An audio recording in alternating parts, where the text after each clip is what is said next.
విరాళాల్లో టీడీపీకి big shock. వైసీపీకి నిధుల వరద.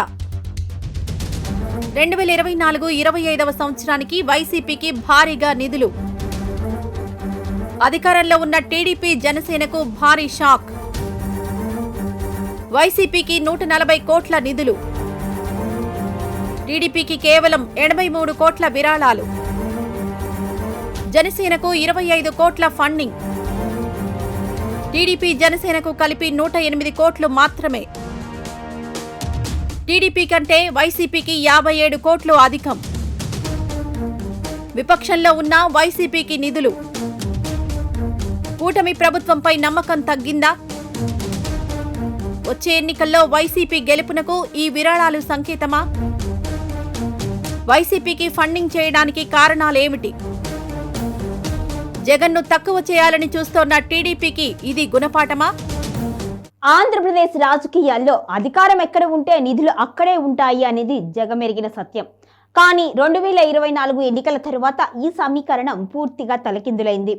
అఖండ మెజారిటీతో అధికారంలోకి వచ్చిన కూటమి కంటే కేవలం 11 సీట్లకే పరిమితమైన వైసీపీ వైపే దాతలు మొగ్గు చూపడం ఇప్పుడు రాజకీయ వర్గాల్లో హాట్ టాపిక్ గా మారింది. కేంద్ర ఎన్నికల సంఘం వెల్లడించిన 2024-25 వార్షిక విరాళాల నివేదిక ప్రకారం వైసీపీకి అందిన నిధులు అధికార పార్టీలైన టీడీపీ, జనసేన ఉమ్మడి ఆదాయం కంటే చాలా ఎక్కువగా ఉన్నట్లుగా పేర్కొంది. ఓటమిలోనూ జగన్ చెక్కు చెదరని ఆర్థిక శక్తిని ప్రదర్శించుతూ ఉండడం కూటమి ప్రభుత్వంపై పెరుగుతున్న అపనమ్మకానికి సంకేతము అనే సందేహాలు వ్యక్తమవుతున్నాయి. 2024-25 ఆర్థిక సంవత్సరంలో వైసీపీ ఏకంగా 140 కోట్ల 3 లక్షల రూపాయల విరాళాలను సేకరించి రికార్డు సృష్టించింది. విపక్షంలో ఉన్న ప్రతిపక్ష హోదా లేకపోయినా ఈ స్థాయిలో నిధులు రావడం సామాన్యమైన విషయం కాదు. మరోవైపు అధికారంలో ఉన్న తెలుగుదేశం పార్టీ కేవలం 83 కోట్ల రూపాయలు, జనసేనకు 25 కోట్ల 33 లక్షల రూపాయలు సేకరించగలిగాయి. అధికార పీఠంపై కూర్చున్న రెండు పార్టీల విరాళాలు కలిపినా 108 కోట్ల రూపాయలు దాటలేదు. ఈ గణాంకాలు చూస్తుంటే పారిశ్రామికవేత్తలు, దాతలు భవిష్యత్తుపై అంచనాతో ఇప్పటికీ జగన్ వైపే చూస్తున్నారని స్పష్టమవుతోంది. సాధారణంగా ప్రభుత్వం మారిన వెంటనే విరాళాలన్నీ అధికార పార్టీ ఖాతాలోకి వెళ్తుంటాయి. కానీ ఏపీలో సీన్ రివర్స్ అయింది. టీడీపీ అధికారంలోకి వచ్చిన ఈ ఏడాదిలో ఆ పార్టీకి విరాళాలు తగ్గడం, వైసీపీకి పెరగడం, గత ఏడాదితో పోలిస్తే టీడీపీ ఆదాయం సుమారు 17 కోట్ల రూపాయలు క్షీణించింది. సూపర్ 6 హామీల అమలులో తడబాటు, పాలనపై వస్తున్న విమర్శల నేపథ్యంలో దాతలు కూటమి ప్రభుత్వానికి నిధులిచ్చేందుకు వెనకాడుతున్నారా అనే చర్చ మొదలైంది. అధికారం ఉన్నా ఆర్థికంగా వెనుకబడ్డం చంద్రబాబు వ్యూహకర్తలకు మింగుడుపడని విషయంగా మారింది. వైసీపీకి అందిన ఈ భారీ నిధులు జగన్మోహన్ రెడ్డి పట్ల ఉన్న గట్టి నమ్మకాన్ని ప్రతిబింబిస్తున్నాయి.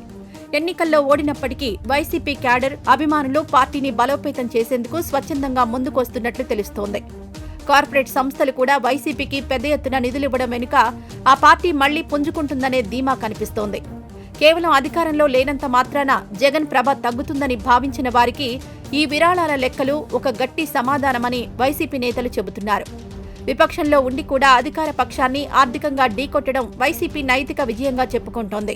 ఈ విరాళాలలో గణనీయమైన భాగం 2024 ఏప్రిల్-మే మాసాలలో, అంటే ఎన్నికల పోలింగ్ సమయంలో వచ్చినవేనని టీడీపీ నేతలు ఆరోపిస్తున్నారు. అప్పట్లో వైసీపీ గెలుస్తుందనే బలమైన నమ్మకంతో పారిశ్రామిక వర్గాలు భారీగా చెక్కులు అందజేశాయంటున్నారు. అయితే ఫలితాల తర్వాత కూడా ఈ ప్రవాహం కొనసాగింది. టీడీపీ బెదిరింపు రాజకీయాలకు భయపడి నిధులిచ్చేవారు ఉంటారని విమర్శలున్నా వాస్తవ లెక్కలు మాత్రం జగన్ వెంటే దాతలు ఉన్నారని చెబుతున్నాయి. వైసీపీకి లభించిన ఈ ఆర్థిక ఆక్సిజన్ రాబోయే 5 ఏళ్ల పాటు పార్టీ యంత్రాంగాన్ని నడపడానికి క్షేత్రస్థాయిలో పోరాటాలకు ఇంధనంగా పనిచేయనుంది. కూటమి ప్రభుత్వంలో పవన్ కళ్యాణ్ కీలక పాత్ర పోషిస్తున్నప్పటికీ జనసేన పార్టీకి అందిన నిధులు మాత్రం చాలా తక్కువగా ఉన్నాయి. వైసీపీకి వచ్చిన నిధుల్లో జనసేన వాటా కేవలం 5వ వంతు మాత్రమే. ప్రభుత్వంలో భాగస్వామిగా ఉండి కూడా విరాళాల సేకరణలో వెనుకబడిపోవడం ఆ పార్టీ శ్రేణుల్లో కొంత అసంతృప్తిని కలిగిస్తోంది.